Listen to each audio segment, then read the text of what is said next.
And this is another one. Man jailed, wait for this.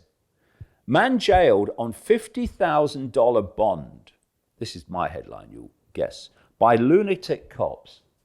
And faces possible 7 years in jail for accidentally underpaying for a soda by 43 cents. And this is a guy called Sobolewski, Joseph Sobolewski.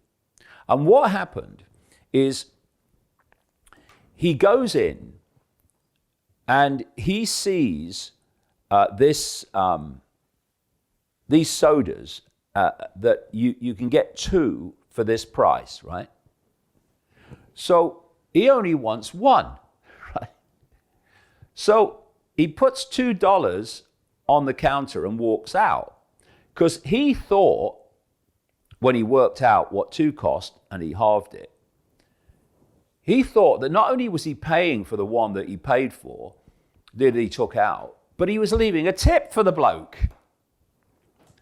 So what happened is this moronic store owner guy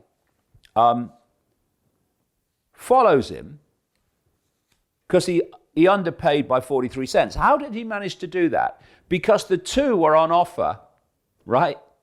And so when the guy halved the 2 to 1, he was halving an offer.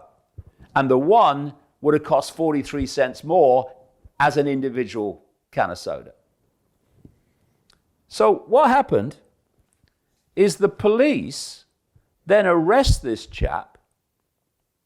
He was arrested, thrown in a cage, and they set his bail at a $50,000 cash-only bond, meaning that he will sit in that cage until his trial in November because he's unable to pay the 50 grand. And all he's done is walk out of a store thinking he's paid for a soda and left a tip, and actually underpaid, according to the, well, moron, it doesn't even cut it. Shop owner, 43 cents underpaid.